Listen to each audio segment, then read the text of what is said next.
I'm joined this morning by Martin Lumpkin, the president of Tutor. He's on the Zoom line.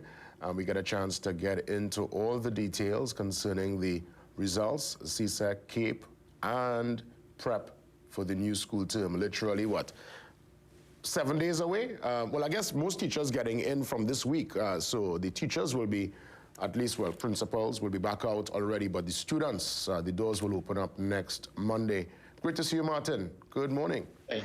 Good morning, Mr. Williams. Good morning, Trinidad and Tobago. Always a pleasure to be on your program.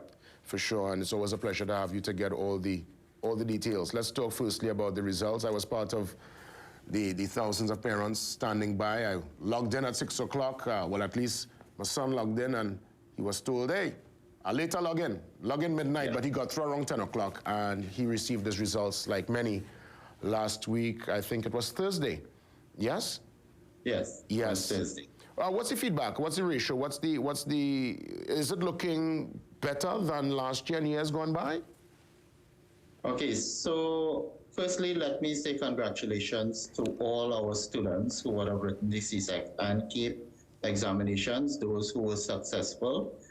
We wish you all the best. Those who were not, we encourage you to continue on your education journey and not to be daunted or not to be, let that be a setback, but that, you build from it and you learn from it as well, too. Congratulations to all our educators who would have put out such a great effort in having their students prepared for these examinations under sometimes trying conditions. Mm-hmm. The feedback we have been getting so far, Mr. Williams, is an improvement from last year. We have seen, I can tell you, in one school in particular, where the English A teacher got 100%, that's in DB Secondary. And the majority were ones in the CSEC. Palo Secondary, they saw an improvement from 34% last year from students who got 5 or more subjects to around 58%. So we have been getting feedback that there have been improvement. But please allow me, Mr. Williams, that the concern is not for those who are successful and would have gotten 1s, 2s, A's, B's, and so forth. It's the students who are not coping or seem to be failing at these standardized tests. And we're hoping that, the Ministry of Education can utilize more resources in order to have these students, be successful in whatever they do, whatever they are pursuing in their life. One of the concerns as well is that we have roughly about 18 or 19,000 students who write the SEA examination. But when it's time to write CSEC, you're looking at roughly probably 3/4 to 80% of those students. What is happening during the course of the education lives of these students that is causing the disparity in the numbers writing SEA to writing CSEC, and even further to write CAPE? Yeah, well, for some reason, CAPE, because when you're having conversations now with young ones, for me, Form 6 was a badge of honor. It was almost the next level after, well, back then we did CXC. More and more students are suggesting that they don't want to do CAPE.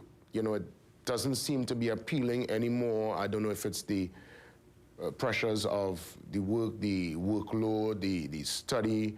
I'm not too sure as to why CAPE doesn't really seem to be the viable option for many. But for those who go through with the CAPE, I want to ask you, though, what's the rate like? What's the feedback you received on the CAPE results this time around? So far, we haven't gotten full idea of what has taken place. But again, we are also seeing some improvement in the subject areas as well, too. And as we're in the issue of CAPE, there are some universities that take students without the CAPE. We found out in our family, one of my daughters had completed CAPE 1 and was a bit disappointed because at that time there were some challenges with CXC, which is another issue we can spend a whole day speaking about. And she did some research and found a degree with Arthur Lockjack that she did not require to keep results. And so she transferred into that degree without having to complete the keep. So there are instances where you do not require the keep. And some educators would advise students, if it is that they are looking for a scholarship, then you go through the keep.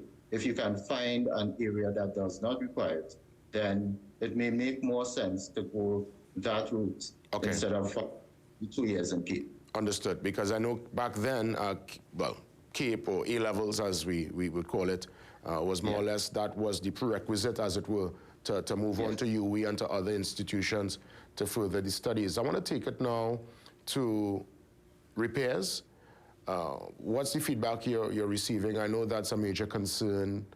I'm sure, like in the years gone by, come Monday, some students might go out and you'll see them having to go back because it's not in place. Things are not in place. And we have seen that unfortunate circumstance repeat year after year. I hope one year we could get it correct. Is this year the year?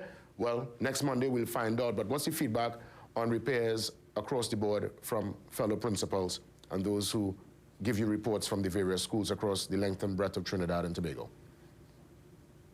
The majority of schools that have put in requests for repairs have not gotten much feedback.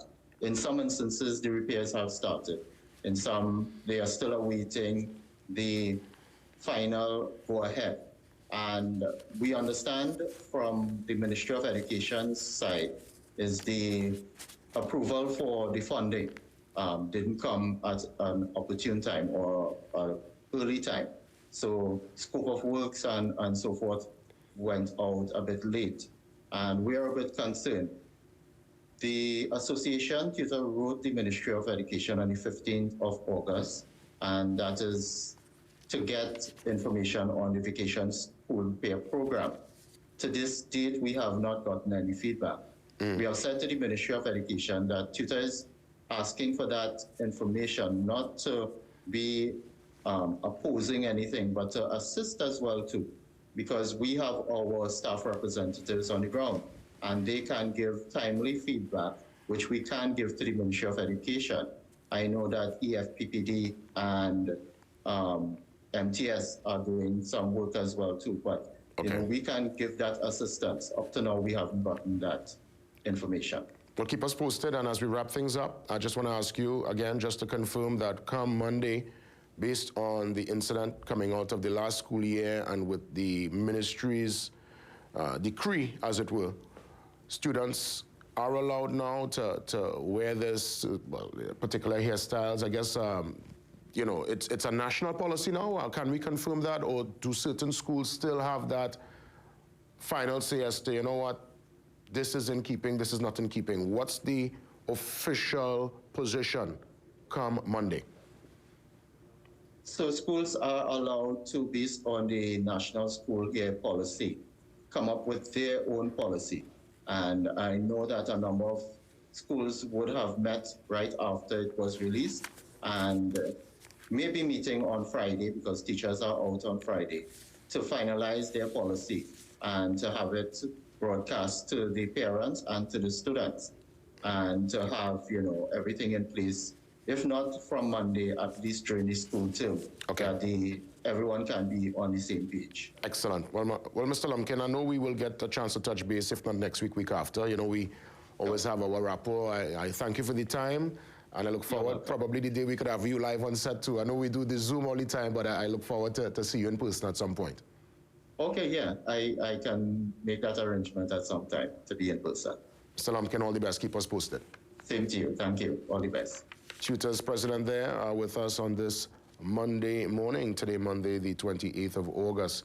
We come back, get details from the National AIDS Coordinating Committee with their national policy and national consultations. Up next.